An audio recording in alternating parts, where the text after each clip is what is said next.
Vamos lá, meus irmãos, vamos lá. Começando aqui nossa sexta aula de metodologia científica e gestão eclesiástica. Já trabalhamos sobre metodologia científica e agora estamos trabalhando em gestão eclesiástica. Inclusive, hoje é o nosso quarto dia. Graça e paz. Amém. Graça e paz. Amém. Graças a paz a todos. Amém. Graça e paz. Graça e paz a todos. Amém. Hoje nós estaremos trabalhando em cima dos aspectos jurídicos da gestão eclesiástica. Eu escrevi um texto, e esse texto eu vou estar passando para vocês no primeiro momento, e logo na sequência vamos para os slides do professor Meirelles, e vamos estar trabalhando em cima dos slides e dissecando um pouco esse lado mais jurídico. Geralmente pensamos que numa igreja existe apenas uma secretaria. Mas para que a secretaria? Porque ela acaba representando essa parte um pouco mais técnica e jurídica. Assim como a tesouraria representa o outro lado técnico, que seria a contabilidade, as entradas e saídas da igreja. Tá bom? Como é praxe, nossas aulas são gravadas para que possa abençoar o maior número de pessoas, que as nossas aulas elas possam ser úteis aos irmãos espalhados na nossa nação e que, por meio dessas aulas e dessas informações, eles possam estar ali edificando as suas igrejas locais e aprendendo com os livros textos em que temos trabalhado aqui em cada módulo, sabendo que uma pequenina contribuição pode ser uma grande resposta de Deus para a vida de muitos. E como acreditamos que Deus nos deu de graça e de graça nós abençoamos, que o evangelho ele seja propagado por meio das nossas igrejas, por meio das nossas escolas e por meio desse seminário. E quem sabe, assim, Deus também possa estar trazendo mais alunos para fazerem ou esses módulos aqui em tempo reais, ou quem sabe módulos online. Tá bom, meus irmãos? Então, eu quero agora começar, como é costume, eu separei 2 textos bíblicos aqui, porque hoje, nesse primeiro momento, eu vou falar sobre a igreja espiritual e a igreja física. Né? Porque quando falamos o que é uma igreja? O que é uma igreja?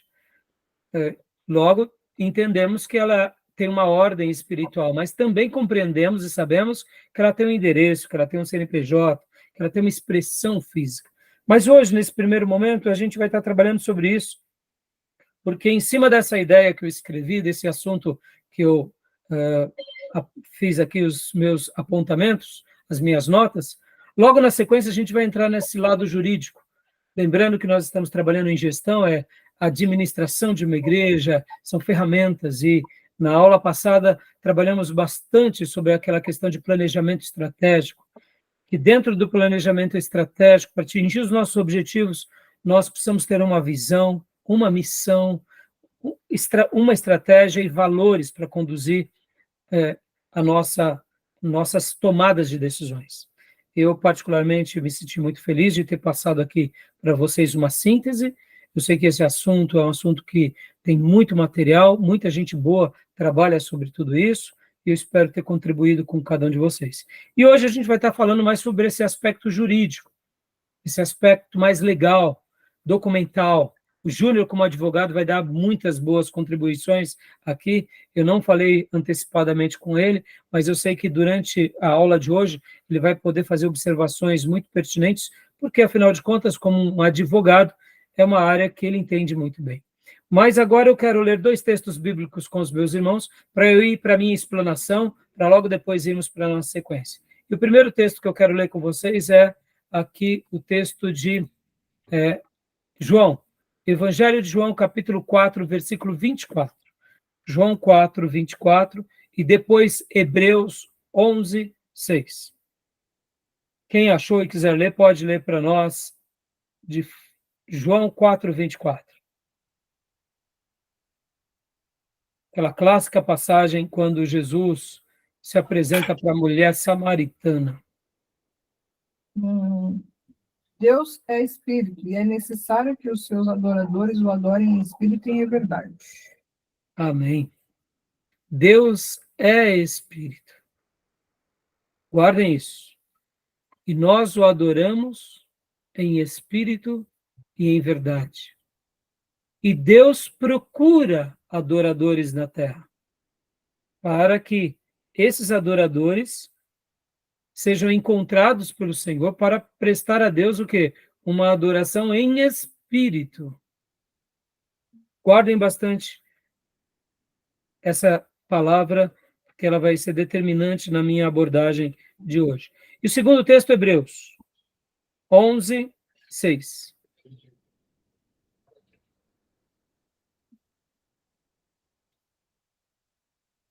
Quem quiser pode ler para nós, por favor?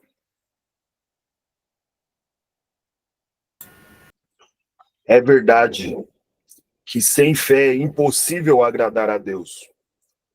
Portanto, para qualquer pessoa que dele se aproxime, é indispensável crer que ele é real e que ele recompensa todos quantos se consagram a ele. Aleluia. Sem fé é impossível agradar a Deus. O nosso Deus, que é o arquiteto e edificador de todas as coisas, nos deixou o critério da fé como uma fórmula sagrada que somente nos aproximaremos dele por meio da fé. Não é o intelecto, não é a cognição, mas é essa cognição a serviço da fé, é a razão sendo inclinada à fé. Assim como Deus é espírito, nós somente o encontramos por meio da fé. Tá bom? Esses textos são lindos, eu acho que eles são autoexplicativos. Sabemos da importância da fé, sabemos que Deus é espírito, podem ver que a nossa experiência com ele é praticamente o tempo todo invisível.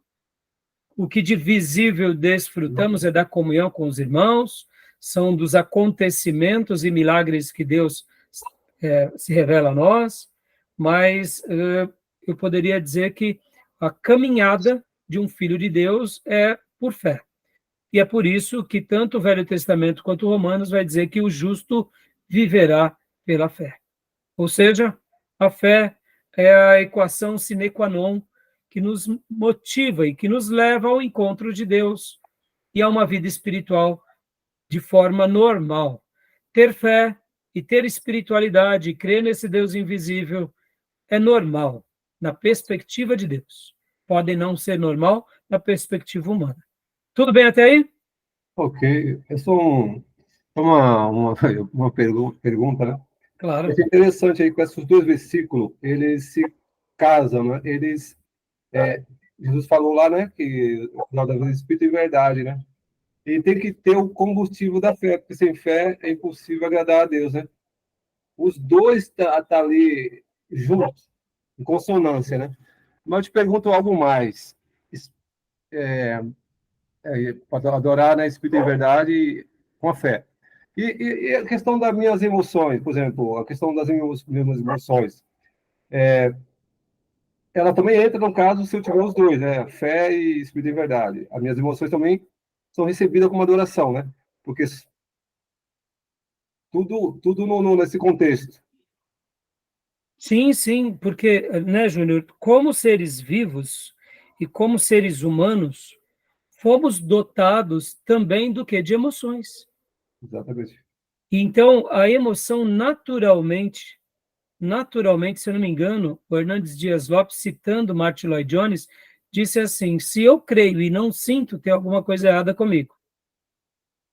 Não é que nós, cristãos, nós seremos conduzidos aos sentimentos, mas naturalmente os sentimentos vão aflorar, porque Sim. de fato, diante de uma humanidade plena, essa fé que está sujeita a todas as demais coisas, em algum momento vai ter explosões de alegria, de contentamento, de de até tristezas, de decepções, e podem ver que a Bíblia, todos os servos de Deus, eles foram humanos de expressar as alegrias, glorificando a Deus diante dos milagres e dos feitos, ficando muitas vezes maravilhados, boquiabertos, estupefatos, e outrora também ficando, eu diria, quebrantados, destruídos, porque pecaram e agora se aproximavam de Deus, ou porque não se compreendiam, como muitas vezes lemos nos Salmos, né? Ó minha alma, adore a Deus, glorifique a Deus, porque o salmista estava passando por aquele momento de abandono, de provação, em que ele não compreendia o porquê Deus tinha permitido, né, ele passar aquilo. É que nem o caso de Jó, o livro de Jó. É maravilhoso. Quando a gente lê Jó, eu estou fazendo minhas devocionais agora em Jó. Irmãos, é maravilhoso, é poesia, mas é um coração que pulsa, né? Porque Deus me deixou nascer, porque eu não fui abortado, né? Deus, da maneira, mesmo sendo uma poesia, em que ele expressa ali, muitas vezes, o abandono de Deus, e outrora ele fala da fé que ele tem em Deus, mas ele não compreende, porque os amigos agora falam coisas dele sem ele se sentir culpado, e os amigos, né, de contrapartida nas suas réplicas, dizendo, olha, repense, porque se você fosse justo, eu quero dizer, imagina, as emoções, né, Júnior? Então, ser um filho de Deus que não desfruta das emoções, também não é bom, não é saudável. Podem ver que tem alguns grupos que eles tentam seguir a Deus com tantos racionalismos e sem lados nenhum de emotividade, por causa dos grupos pentecostais e carismáticos, mas eu acho que eles perdem muitos. Inclusive, se não me falha a memória, o Whitney Lee, não era o Whitmani, ele era contra o sorriso. Para algo assim, não, nós não temos Jesus sorrindo na Bíblia, logo a gente não vai usufruir disso, porque isso é uma expressão da nossa humanidade. Meus irmãos, eu imagino que Jesus deveria sorrir com muita frequência. Jesus chorou. Então, aí eles dizem, não, o choro é legítimo porque o choro é o quebrantamento diante de Deus, mas o sorriso não. Eu não vejo isso, eu vejo o contrário, eu vejo uma santa ironia em Paulo. Ora, se em Paulo havia uma santa ironia em momentos de oposição, imagina no dia a dia. Paulo devia ser meio que brincalhão, ainda mais com as sagacidades dele, não no sentido de abuso, né? Então, assim, eu não vejo nenhum problema sobre essa questão, sabe, Júnior? Então, a emoção, pelo contrário, eu acho que na medida adequada, ela é muito necessária.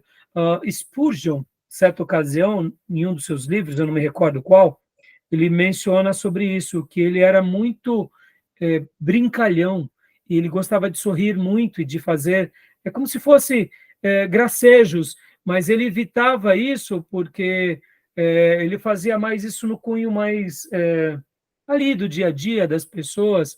E eu achei até interessante, porque como príncipe dos pregadores, né, a gente já imagina uma pessoa mais séria, uma pessoa mais concentrada, comedida, mas, pelo que parece, ele não era assim, ele era mais voltado a ter essas sacadas de brincadeira, de levar as pessoas a uma certa risada.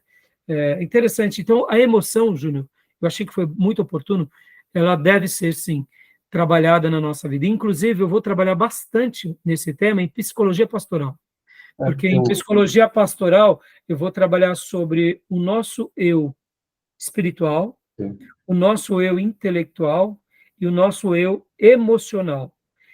Então, eu vou estar trabalhando bastante sobre essa temática e vai ser muito interessante. Tá bom, Júnior? Mas é isso aí. Essa fé, ela flora de uma forma ou de outra. Ou extravasa em quebrantamento, choro, em alegria, em regozijo. Exato. Porque só a adoração não pode ser só emoção, né? Fé, como você falou, e sinceridade, que é verdadeiro, que é mais além do texto lá. Mas, no conjunto, a emoção tá, né? Sempre vai estar, né, Júnior? Agora, aí onde entra os nossos respeitos aos nossos irmãos. Uns são mais explosivos, outros são mais equilibrados, outros são mais comedidos. Não existe o certo e o errado, o que existe é a adoração. É como, por exemplo, aquelas pessoas que demonstram mais, de forma mais contundente com a voz, outros de forma silenciosa.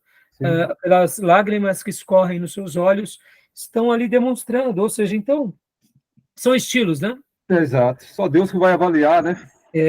Alguém já disse que as igrejas são como flores nos jardins de Deus. Eu acredito nisso. Verdade. Cada uma no seu estilo, né? Tá bom, meus irmãos? Então, agora, depois dessa leitura, alguém quer fazer mais alguma pergunta, irmãos? Tranquilo?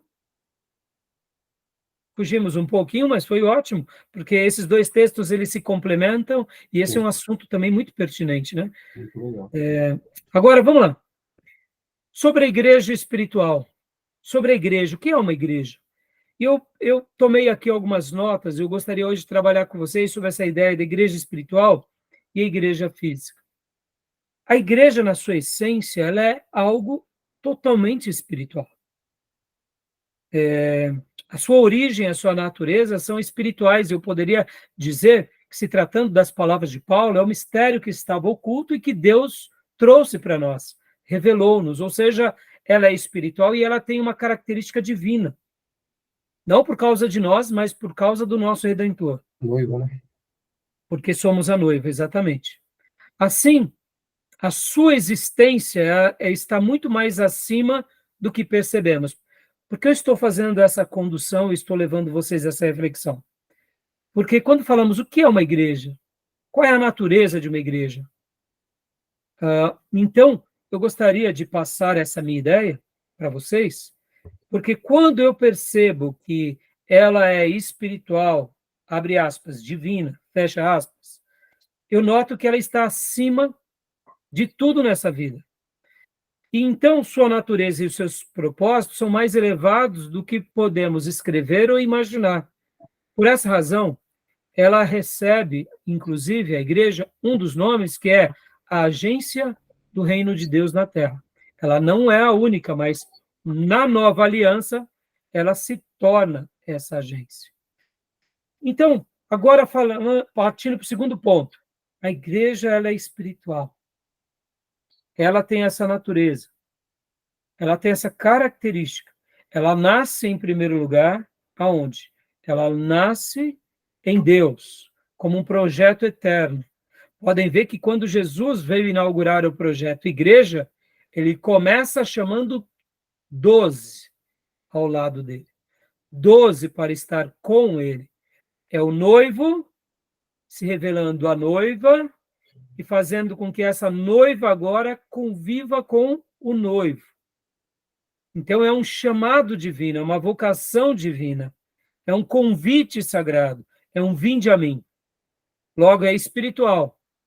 Mas ela também, por meio do noivo, que veio 100% como homem, ele também foi físico. Assim, eu poderia fazer uma comparação, nesse primeiro momento, né? Dizendo que,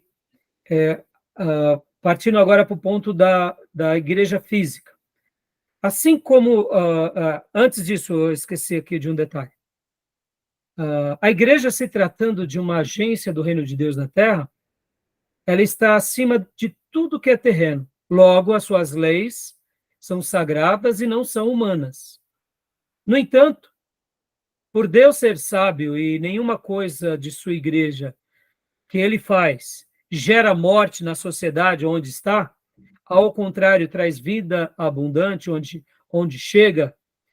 Então, por meio dessa igreja espiritual, os valores do reino de Deus são espalhados e compartilhados na terra. Por quê? Porque é uma agência do reino de Deus e ela está acima de tudo e as leis dela são sagradas, vêm de Deus. Então, a melhor analogia que eu faço de uma igreja, para a gente entender bem, é compará-la ao homem. E aqui me refiro ao gênero humano. O que somos? Né? O pastor João, deixa eu ver aqui o nome dele, Pastor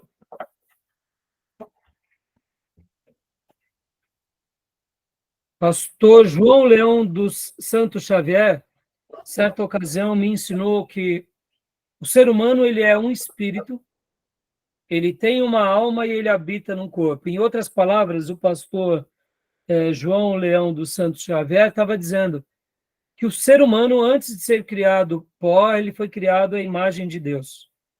No sentido assim, Deus sonhou com ele e um dia gera ele, mas Deus sopra sobre ele. Pode ver que temos algo de Deus em nós. Então, o pastor João fala, o que é o homem? O homem é um espírito, tem uma alma e habita num corpo. Eu particularmente, acredito nisso. Porque, geralmente, nós dizemos, o que é o homem? O homem é corpo, alma e espírito. Mas, na realidade, na perspectiva bíblica, é o contrário. Nós nascemos de Deus. Deus é espírito. Logo, o lado espiritual, ele perdura. Pode ver que nós morremos, somos separados desse corpo, em algum momento, ficamos no seio de Abraão, depois, na ressurreição, milagrosamente, entramos no corpo glorificado e voltamos ao projeto de Deus. Por quê? Porque, de fato, é como Eclesiastes diz, que o espírito volta a Deus que o deu. Então, em tese, o que é o homem? E qual é a melhor analogia sobre essa igreja espiritual e igreja física? Seria mais ou menos da analogia do homem, que o homem é espírito, tem uma alma e habita num corpo. Da mesma forma, é a igreja. A igreja, ela nasce espiritualmente. Ela tem um tipo de alma, que eu posso falar tipo de alma, ou seja, ela tem uma identidade local. E ela existe em algum lugar, em algum endereço ou em alguma época.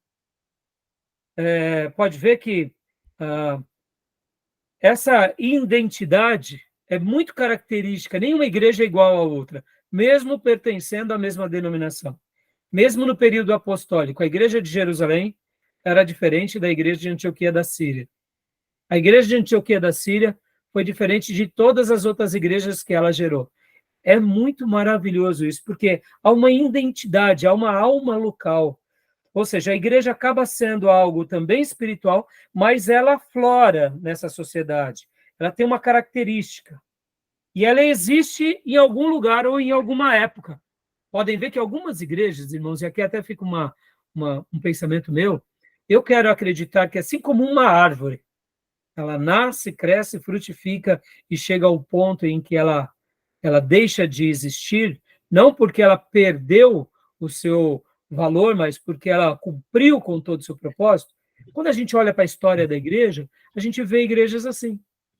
Igrejas assim. A igreja de Jerusalém, um dia, é como se, de fato, aquela igreja, por vários motivos, ela não é mais aquela igreja, por vários outros motivos, que não vem ao caso a gente agora fazer um debate sobre isso, mas é interessante que a gente vê muito isso na história da igreja e certos movimentos, certos trabalhos, né? É muito interessante. Então, agora entrando no meu segundo ponto, diante dessa conclusão da igreja espiritual e dessa analogia do homem, vem a igreja física.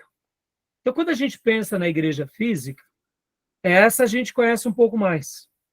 Porque essa igreja física que existe, nós notamos, ela é composta de pessoas, ela tem ali um prédio, ela tem um endereço, ela tem um nome, ela tem um CNPJ, ela tem um estatuto. Então, perceba que há um mesclar entre a igreja física e a igreja espiritual. E a gente, quando está tratando sobre gestão eclesiástica, a gente está tratando desse lado espiritual e físico. Mas eu quis fazer esse comentário agora, irmãos, porque, vamos lá, Jesus não tinha CNPJ, entendeu? E é interessante que os apóstolos, a igreja primitiva, muitos movimentos, muitos missionários, quando eles são vocacionados... Nem nome, né? Reino, Nem nome. Não tinha nome também. Não tinha nem nome, exatamente. Tinha apelidos, né, Júnior? Pode ver que eles eram a seita do caminho. Então, você percebe que os movimentos espirituais, muitas vezes, eles acontecem no mundo espiritual, e aí eles vão se concretizando no mundo físico, e a gente vai entendendo. É claro que ali, como revelação de Deus, a gente entende. Depois, com os apóstolos, isso fica tudo muito claro, porque, de fato, os apóstolos foram os codificadores dessa grande revelação chamada Jesus e do ministério de Jesus e da obra da redenção. Então, ali, eles foram incumbidos do quê? Pelo poder do Espírito Santo, das diretrizes, como os novos profetas, essa igreja recém-formada. Mas perceba que esse lado físico existia. Eles eram muito realizados nas perseguições, sem perseguições, na maneira em que adoravam a Deus, na simplicidade ou na ousadia. Então, quer dizer, o que eu quero destacar aqui, que há um lado espiritual que a gente nunca pode perder de vista. Há um lado físico, que indiferente do momento na história da igreja ou o motivo pelo qual eles têm um endereço, eles têm um CNPJ ou não, ou eles têm um lugar ou não, por causa de uma perseguição ou algo maior, a igreja ela sempre é espiritual e ela também se personifica com essa identidade de uma forma local, regional, em uma época, um contexto, uma geração. No entanto, essas duas realidades vão se trabalhando o tempo todo. E ela tem essa expressão física, legal, contábil, que gera impacto na sociedade. E lembrando que essas duas realidades são maravilhosas. Por que eu estou falando que essas duas realidades são maravilhosas? Porque no momento em que a igreja espiritual ela também tem o lado físico, e esse lado físico pode ser respaldado pela sociedade dos seus dias, ela cria mais expressão, ela cria mais impacto. Por isso que aprender de gestão eclesiástica em momentos de paz é determinante. Por isso que explorar a gestão eclesiástica é significativo. Por quê? Porque nós podemos pegar agora esse lado espiritual e concretizar na maneira em que montamos as igrejas, formamos as igrejas, damos legalidade a essas igrejas e também prestamos conta à sociedade, mostrando, ó, esse grupo aqui é um grupo espiritual, mas ele é organizado juridicamente de acordo com as leis do país ou da nação, e tudo que esse povo tem não está no nome de um pastor, está dentro de um colegiado que ali tirou um CNPJ, que pertence a essa, no caso, a essa igreja local, ou pertence a essa denominação. Logo, tudo isso não vai ficar para uma pessoa física, nem vai ficar para uma empresa, mas vai ficar para um legado, para que as outras gerações continuem fazendo isso. Por quê? Porque a igreja ela é espiritual, mas ela também tem essa expressão física.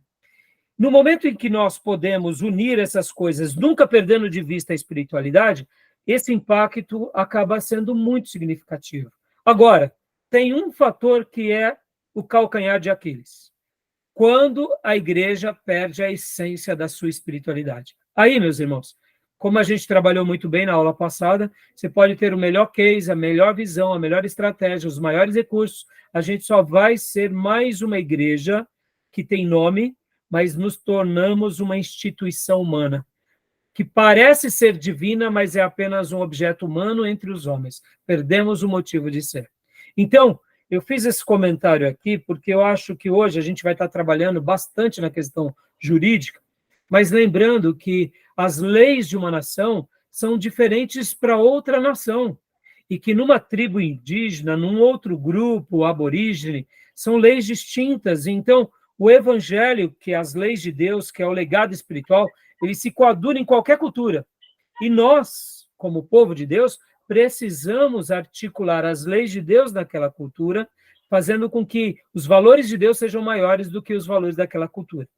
O Júnior sabe explicar até melhor, né?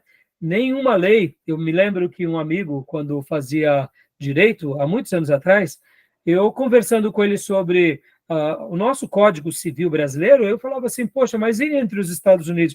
Eu falei, não, lá a jurisprudência é totalmente diferente. Eu falei, não é igual?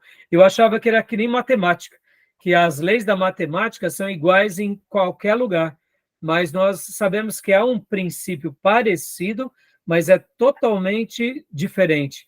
Na Inglaterra é diferente, as leis que conduzem muitas vezes uma tribo indígena, percebam, irmãos, aquela terra, aquele grupo cria suas leis. Só sai para o nacional.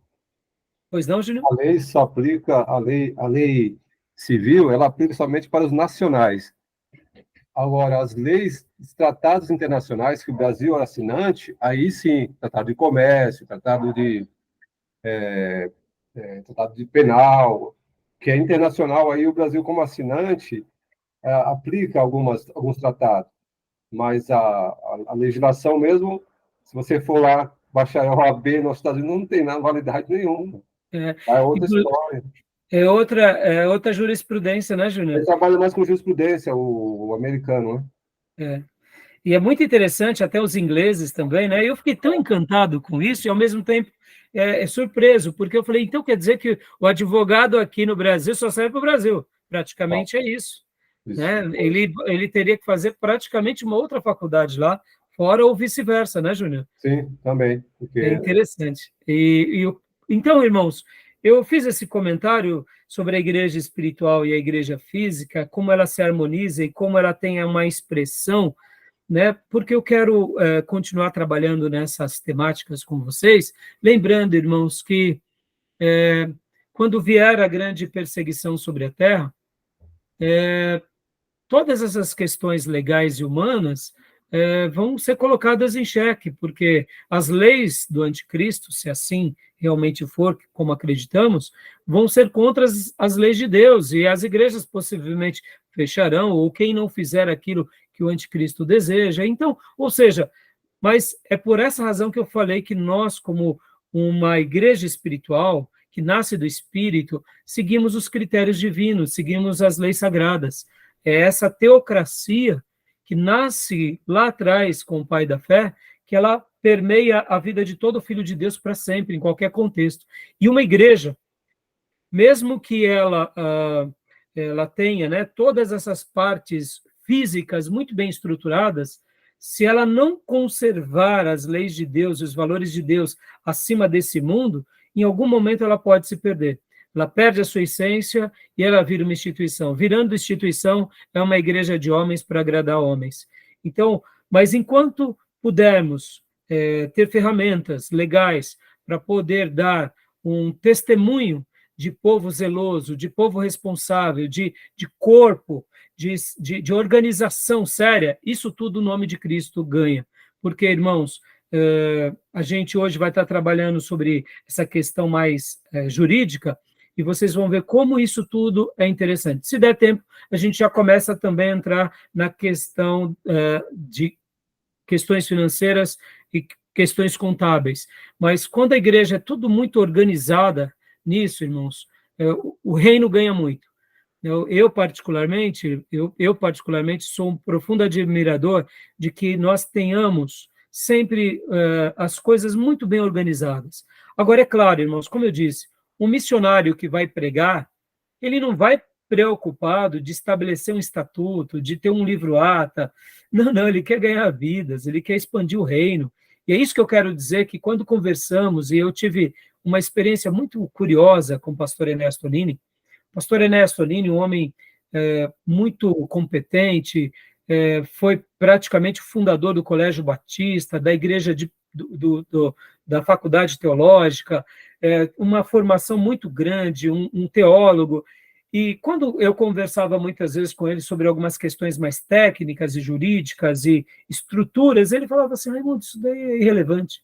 Eu pensava, mas o pastor Enéas não liga para as questões legais, que na realidade ele olhava lá na frente, ele olhava nessa perspectiva do reino, que eu posso até ter as coisas muito bem organizadinhas, mas eu estou totalmente engessado por uma instituição humana, preso a dogmas humanos, ou seja, uma politicagem humana, ou seja, uma eleição humana, não tem aquele viés mais sobrenatural, não tem o direcionamento de Deus, são religiosos que vão tomando as suas decisões e montando a igreja e conduzindo o rebanho segundo a razão, não segundo Deus. Então, eu digo que isso me marcou muito com o pastor Ernesto Olini, e realmente, irmãos, eu digo que ele não estava errado, eu amo essa parte organizacional, mas eu sei que ela é, de fato, ela é secundária. Porque o que importa é, de fato, se somos crentes, nascidos de novo, cheios do Espírito Santo, e, naturalmente, por sermos assim, e sermos zelosos, ajeitaremos as coisas. Sim. Mas se algum momento não tivermos ali, né, um documento como deveria, temos que correr atrás. Não podemos ser negligentes. Não é que ele era negligente, mas ele sabia que mais importante do que tudo isso era o corpo ser reunido, as pessoas estarem em comunhão com Deus, debaixo de uma liderança espiritual, porque esses valores, eles acabam sendo muito mais relevantes. E o Júnior sabe muito bem disso, como batista, nós, muitas vezes, se prendemos a algumas coisas, e na democracia batista, muitas vezes a gente se prende a alguns dogmas, algumas coisas que até nos atrapalham. Porque para pintar a igreja tem que ter uma assembleia. E muitas vezes o grupo atribulado faz uma confusão por causa da tinta da igreja. Ou seja, eu sei que nesse caso é um problema entre os irmãos, mas você vê, quando as pessoas elas não são maduras, elas não são espirituais, qualquer coisa é um impeditivo. Agora, é claro que eu estou me referindo a pessoas imaturas e carnais, porque em pessoas maduras, pessoas espirituais, eles vão utilizar todo o aparato jurídico, técnico, democrático para facilitar e não para atrapalhar. Tá bom? Beleza, meus irmãos? Sim. Tudo bem até aí sobre a igreja física e a igreja espiritual? Esse paralelo ficou claro para os irmãos? Sim. E a igreja como corpo de Cristo, como um organismo, né, vivo, nós somos o templo, né? Nós somos o templo do Espírito. Então, nós somos igreja. Somos igreja. Aí você falou que são espiritual, né? A igreja de Cristo é espiritual. Mas ela não teria razão de ser se também não existir pessoas que têm o Espírito Santo, né? Sim. Entendendo a igreja como todos aqueles que são nascidos de novo em todo lugar, né? E não necessariamente no local. Exato. Sobre esse tema, eu vou trabalhar muito em eclesiologia. Tá. Mas eu quis só fazer essa abordagem agora, porque para que você que está aprendendo sobre as questões legais não fique preso demais a isso. Deixe que os advogados da igreja cuidem disso. Né, Júnior? Tá bom. Porque muitas vezes a gente acaba fixando os nossos olhos naquilo que não é o mais importante. O mais importante é os irmãos estarem reunidos, cultuando a Deus. Agora, é claro, vocês não vão estar num lugar reunidos, cultuando a Deus, correndo risco de vida. Aí é irresponsabilidade desse líder. Sim. Se é um lugar que corre risco, nenhuma casa pode ser recebida. Se é uma casa que está caindo aos pedaços, irmão, pelo amor de Deus, não vão nem cultuar nessa casa. Claro. Porque isso não é fé, isso é ignorância, isso é um gesto até de falta de sabedoria. Então, eu não quero entrar nesse aspecto, mas muitas vezes a gente acaba se prendendo a algumas coisas, sendo que a gente tem que se prender ao que de fato é. E o que de fato é? Que a igreja é espiritual, que nós somos um corpo. Nós somos um corpo e esse corpo é bem organizado, porque tem um cabeça, tem uma liderança, tem líderes que Deus levanta, o Espírito Santo trabalha, indiferente do contexto social ou dessa alma, o que eu chamei de identidade local, ou da época em que vivamos, que possamos ser corpo de Cristo, segundo a palavra de Deus, para a glória de Deus. E busquemos, sim, se regularizar, se ajustar, fazer tudo o que deve ser feito. Mas por que eu estou dizendo isso, irmão? Só para concluir, nós tivemos as aulas de missões alguns módulos atrás. O Júnior até citou alguns missionários, eu não me recordo agora de qual país que era, que lá eles ficavam anos para montar uma igreja. Eu tive um grande amigo que estudou conosco, que foi para Guadalajara, no México, montar uma igreja. Lá eles não podiam comprar um prédio, porque as leis do México proíbem uma igreja protestante ter uma igreja local. Então, para uma igreja protestante receber o alvará para poder comprar um lugar, demora-se muito tempo, tem que passar por muitas objeções. Por quê? Porque vocês sabem que o catolicismo lá no México é muito grande, é muito forte, e qualquer grupo que não seja católico é mal visto. Então, eles se reuniam como? Em casas, a igreja era numa casa, então você não poderia pedir para que aquele missionário tivesse um estatuto, Então, ele estava sendo enviado por uma igreja organizada. Mas lá era um grupo praticamente sem nome. Né? Era uma igreja batista, mas não podia nem pôr uma placa naquele momento. Então, é interessante isso, sabe? E é por isso que eu estou trabalhando nessa identidade espiritual, para que você realmente se aperceba aquilo que de fato importa, tá bom? Tudo bem até aí? Alguma pergunta dos irmãos? Tranquilo. Esses apontamentos estarei passando na minha apostila para vocês depois, tá bom? Então, agora, meus irmãos, vamos lá para o slide. Vamos lá para o slide. Vou passar aqui para vocês, né? Essa parte.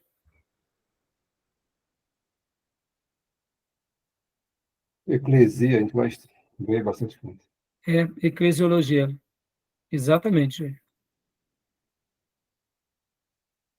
Então, a gente vai estar trabalhando agora, olha só, falamos da parte 2 estratégica, agora parte 3, que é aspectos de gestão jurídica.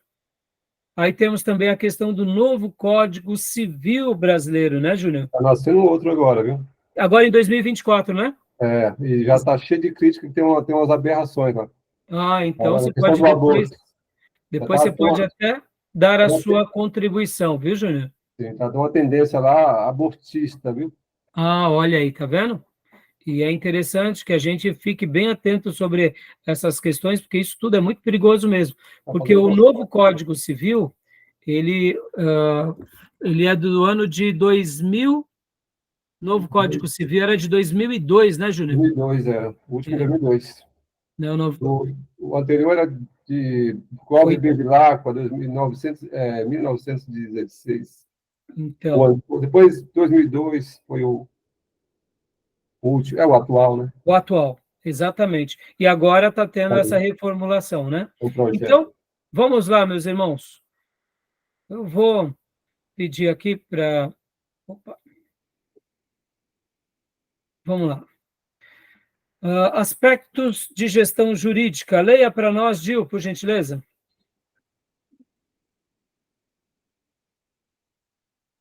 Agora, Por favor. aspectos de gestão jurídica. Igreja, associação civil religiosa sujeita a leis do país. Romanos 1, 2. Novo Código Civil Brasileiro. 1 de 2002. O antigo código de 1916 completou 86 anos, com inúmeras emendas. 1975, governo Geisel. Projeto preliminar do novo código foi enviado ao Congresso. 1985, encaminhada ao Senado a sua tramitação, ficou suspensa até 1995. Aprovação da Lei 10.406, de 10/1 de 2002, e vigência prevista para 1 ano após a publicação. Chamado vocatulégio. Como que é, Júnior? Chamado vocatulégio. O nome que se dá? Esse espaço, né, que fica 1 ano para entrar em vigor. Contribuições técnicas, né, do nosso irmão. Obrigado, viu, Júnior? Obrigado, Gil. Então, irmãos, a igreja também é uma associação civil religiosa sujeita às leis do país. Romanos 1, 2. Eu colocaria aqui também Romanos 13. Vocês podem ver que está lá, Romanos 13 fala sobre a submissão às autoridades. A super interessante, alguns anos atrás, fez até uma crítica falando que o apóstolo Paulo, ele era um judeu que favorecia o Estado romano. Por isso que ele começa a fazer aqui alguns apontamentos tentando valorizar o Império Romano. É besteira pura, a gente sabe disso, porque pode ver que Jesus, ele poderia muito bem ter causado um cisma violento lá na Palestina, naqueles dias, né, na Judéia ou em todo Israel, contra Pilatos, contra Herodes, a família herodiana, ou seja, aí ele mostrou que o reino dele não é desse mundo, que ele é rei, e que os critérios dele estão acima de toda essa sociedade, e podem ver que, em função disso, ele deixou um testemunho maravilhoso, até que centuriões romanos se convertiam, né? Então, assim, tanto Jesus quanto os apóstolos, eles sabiam articular isso muito bem. Eu sei que os demais cristãos e até apóstolos, num primeiro momento, queriam realmente que o reino de Deus fosse estabelecido, e eles achavam que o reino de Deus sendo estabelecido era algo político, mas aí nós lemos a Bíblia nitidamente que os valores de Deus são muito maiores e muito superiores. E, inclusive, deixa eu fazer um comentário aqui com vocês, irmãos. É em cima disso que me fascina a igreja. Os valores de Deus sempre serão maiores. Em qualquer cultura, em qualquer geração, nós podemos aplicar o modelo apostólico, o modelo de Jesus, em qualquer contexto. E isso é fascinante. Podem ver que Jesus era equilibrado, Jesus ele era temperado, os apóstolos igualmente. Eu me lembro que quando eu era recém-convertido, uma das primeiras coisas que eu fiz foi ler a Bíblia. E quando eu comecei a ler o livro de Juízes, logo depois fui ler Samuel e Reis, meus irmãos, minha cabeça deu nó. Eu começava a pensar, meu Deus, e agora? O senhor vai querer que eu saia quebrando os ídolos, destruindo as imagens nas praças? Meu Senhor, é isso? E porque eu entendia que seria essa a ponte mais direta da leitura do Antigo Testamento. Só que ali eu falei, não, mas peraí, mas ninguém faz isso. Mas por que ninguém faz? Será que é porque é medroso? Não, peraí, não é possível. Aí começava nas minhas crises ali, não, eu devo estar equivocado. Pera lá, por que então eles faziam isso? Por que o rei destruía tudo? Por que muitas vezes Gideão acabou com as coisas? E aí minha cabeça fritava, irmãos. Olha, foi difícil demais. Mas eu era novo convertido, né, irmãos? Pouco tempo depois, você começa a fazer aquela leitura e você compreende que Israel era uma teocracia, que o que valia para Israel não necessariamente seria para as outras nações. E ali Deus, é como que um leitor bíblico, que uma pessoa que começa a ler a Bíblia começa a se auto-explicar, né? Quando eu ia ler de novo Êxodo, pode ver que o povo de Deus ficou no Egito e nenhum servo de Deus ficou destruindo lá a religião egípcia. Por quê? Porque as leis de Deus e a teocracia era para Canaã. E pro povo de Deus, aonde quer que ele estivesse. Eles não tinham o direito de entrar numa outra terra e destruir aquilo. Essa ideia revolucionária, ela está muito mais ligada às cruzadas humanas, que está dentro de uma legislação aparentemente religiosa, mas totalmente demoníaca, né? Então, pode ver que hoje, irmãos, nós não podemos... e nunca, graças a Deus, eu nunca fiz isso, fique bem claro, mas assim, quando a gente está lendo a Bíblia, você fica com essas dúvidas, por que não se faz isso hoje? Podem ver, qual é o território sagrado que temos hoje? É dentro das igrejas. Esses são os territórios sagrados. E aonde mais? Nas casas dos crentes, que pertencem às nossas comunidades. Esses são os nossos territórios sagrados. Fora disso, nós oramos, nós pregamos, nós ensinamos e deixamos as pessoas tomarem as suas decisões. Pode ver que Jesus, mesmo sendo o grande rei, ele soube ler a história e ele não foi um revolucionário lunático. Ele falou contra o pecado que escravizava todos, mas ele não foi contra o Império Romano, assim como ele não foi contra, por exemplo, outros impérios daqueles dias. Pecado, né? Ele foi contra o pecado, porque é exatamente... Então, percebam que o Evangelho, ou a Bíblia, ela vai ter essa representação, isso em todo lugar. Podem ver que Abraão, quando vai para o Egito, se refugiar, ele não chega lá e destrói os ídolos egípcios. Por quê? Porque ele foi pedir abrigo.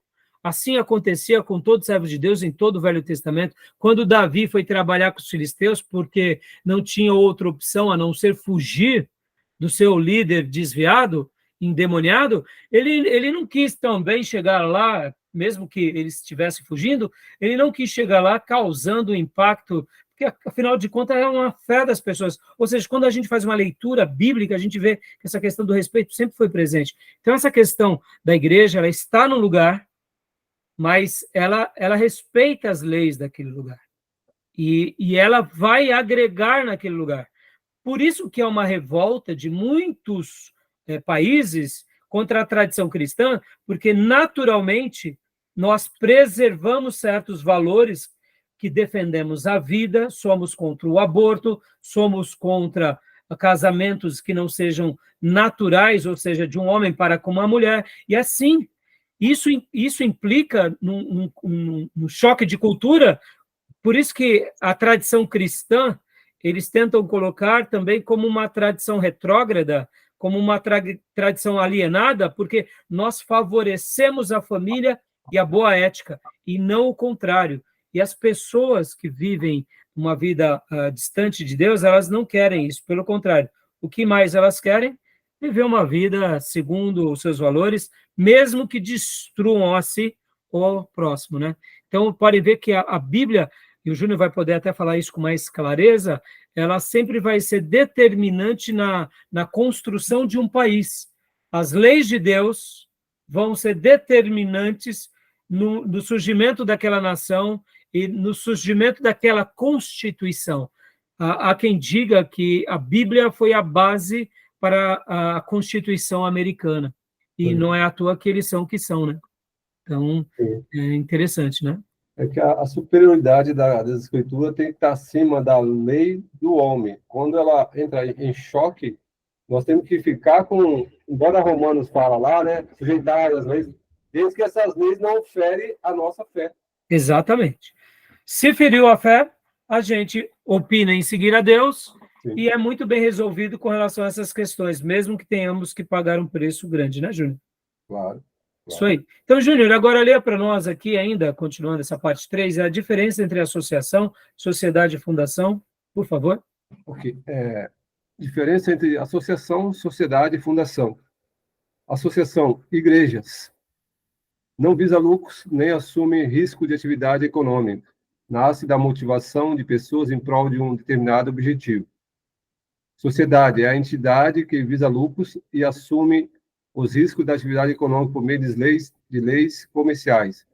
Fundação é uma associação que não visa lucros, nem assume risco de atividade econômica. Nasce com capital por meio da dotação de seu fundador. Ou seja, irmãos, percebam que há uma grande diferença. As escolas também estão dentro das associações, ou algumas até fundações. Percebam que a sociedade propriamente dita aqui, leia-se empresas, leia-se aqui corporações. Agora, percebam, irmãos, quando pessoas mal intencionadas e vendo que a igreja hoje ela é muito bem assistida, ela tem trazido muitas pessoas às suas fileiras, inclusive pessoas da alta sociedade, como elas mudam seus objetivos. Quando a gente faz uma avaliação nua e crua dos aspectos jurídicos, uma igreja ou uma associação, como uma fundação, ela não visa lucro, e não deveria. Por quê? Porque o lucro deve ser algo realmente visado por aqueles que estão assumindo riscos econômicos, por aqueles que estão empreendendo algo, por aqueles que estão comercializando, ou seja, seria e é totalmente legítimo. Mas no momento que uma igreja ela se torna um objeto de lucro, ela perde a sua essência. Por isso que nós somos contra os neopentecostais em alto e bom som, e contra todas as igrejas, mesmo pentecostais ou históricas, que perderam a sua essência. Somos contra. Por quê? Porque não é para isso que a igreja foi edificada. Lembrando que ela é espiritual, mas ela é física. E se tem pessoas que pegaram o âmbito físico e deram agora uma nova compreensão, ou seja, fizeram com que ela perdesse o seu papel ou a sua essência, ela deixa de ser aquilo pelo qual o Senhor a separou para ser. Tá bom? Isso Tudo aí, bem até aí? esses conceitos aí também, ele muitas vezes ele só é teórico, porque tem gente que tá protegido sob o manto da filantropia, mas está tendo lucro, Sim. porque as próprias fundações elas são fiscalizadas pelo Ministério Público. Sim, por isso que, Júnior, nós precisamos ter igrejas sérias, pastores consagrados, uma estrutura bem organizada, prestarmos conta de uma forma muito ousada, para nunca deixar rastros. Por quê? Porque quem ganha com essa transparência é o povo de Deus. Os que são corruptos, eles não prestam conta, e quando prestam, maqueiam os seus balanços, porque estão fazendo coisa errada. Por isso que quando nós formos tratar já, ou nessa aula de hoje, ou quem sabe nas próximas, vamos falar da parte financeira e contábil, eu também vou querer falar um pouco com vocês sobre a questão de prestação de conta. Hoje, nas novas empresas, ou no novo mercado, as grandes empresas, elas prestam relatórios trimestrais aos seus acionistas. Eu, particularmente, irmãos, eu acho que isso é o ideal para toda a igreja. Se não trimestral, anual, semestral, anual, ou sempre ter um colegiado. Se não for para a igreja, é para um grupo grande de irmãos. Para quê? Para deixar as coisas sempre claras, porque, irmãos, quando nós deixamos essa transparência, a igreja ganha com isso. Os obreiros ganham com isso. Tá bom, meus irmãos? Agora, é claro, né? Não é fácil de fazermos isso. Por quê? Porque nem todo mundo dentro de uma igreja tem maturidade. Você não vai esperar que uma irmã, por exemplo, que ela não sabe ler e escrever, que a vida toda ela foi doméstica, ou um irmão que é um operário, um pedreiro, tenha maturidade com relação ao orçamento de uma igreja. Por quê? Porque ele vive a vida dele ali, de uma forma muito simples. E podem ver que esse irmão, que muitas vezes é um empreiteiro, um pedreiro, ele passa a ser empreiteiro, já é outra dimensão, porque agora ele vai ter que movimentar outros recursos, ele precisa de mais habilidades, ele precisa de uma liderança melhor, ele precisa de uma gestão melhor. Você acha que todo pedreiro não gostaria de se tornar um empreiteiro? Mas por que eles não se tornam? Porque muitas vezes eles não têm essa aptidão administrativa, de gerir caixa. Muitas vezes quantas são as pessoas, eu não digo agora só pedreiro, quantas são as pessoas que saem do seu trabalho e começam a ter a sua empresa, e de repente eles começam a movimentar o caixa, aquele dinheiro é o quê? É o dinheiro de fluxo de caixa, de entrada e saída, ele acha que já está ganhando tudo aquilo, e ele já sai gastando. 3 meses está quebrado, a empresa quebra, o mercadinho quebra, não é assim? E aí por quê? Porque o irmão, ele se empolgou, ele viu aquele dinheirão todo entrando, mas aquilo é fluxo de caixa, aquilo não é o dinheiro dele. O dinheiro dele, se tudo der certo, tirando a gordura, tirando os ossos, tirando a pele, Capital o que de giro. sobrar, Capital de giro. é o capital de giro, né, Júnior? Então não tem maturidade, muitos quebram, né? A irmãzinha costureira, ela monta ali uma empresinha, de repente ela se confunde, se perde, vai ver ela está quebrada, endividada. Então, por quê? Porque nem todo mundo tem essa maturidade. Agora, numa igreja, você não vai esperar das pessoas que elas tenham. Então, o que é a sugestão? Chame pessoas competentes, pessoas vivas, pessoas que conhecem número e apresenta para elas. Pronto. Não vai dar nenhum problema. Por quê? Então, Porque isso tudo... Mas isso eu vou tratar lá para frente, quando a gente for falar de contabilidade, tá bom? Você lembra que quando surgiu a ZONG, né? Virou a farra da ZONG, né? Renascer, Fundação Renascer. Não, muitas igrejas criaram, e vou te falar, muitas denominações, viu, Júnior? Eu lembro, inclusive, que a nossa denominação Batista Nacional, eu não sei se eles conseguiram, mas queriam, porque vem recursos do governo, né? Ou seja, a questão, olha só como é, só fazendo uma crítica, tá, irmãos? E aqui estou colocando até a minha própria igreja e denominação que eu vim, muitas vezes o motivo é o recurso, não é o propósito. Exato, exatamente. Então, eu quero acreditar, Júnior, que quando eu crio uma fundação, porque o meu propósito é o recurso, acabou. Eu perdi a essência. É que nem montar uma igreja por causa dos recursos, perdi a essência. Entendeu? Eu lembro que teve uma época, a farra da ZONG, que todo mundo mandava um projeto para Brasília. E mandaram um projeto lá para um político, uma parlamentar, que era para criar uma clínica de tênis. Porra, veio dinheiro para caramba para aquela determinada ONG. Aí foram fiscalizar o local, não existia, era um matagal. Cadê a clínica? Só que os recursos foram. Pois é, né? Você vê como o nosso país favorece a certas maracutaias. Porque, né, Júnior? Porque só vai fiscalizar 2, 3 anos depois e não tem um padrão de fiscalização durante a execução? Porque não tem ali uma vistoria? Ou seja, tudo... mas vamos lá. Tá bom, meus irmãos? Mais alguma pergunta, meus irmãos? Deu horário, né? Deu horário. Eu ia parar. Tá bom. Podemos parar? Não. Podemos. Então, vamos lá. Vou parar a apresentação aqui. Parar a gravação, aliás.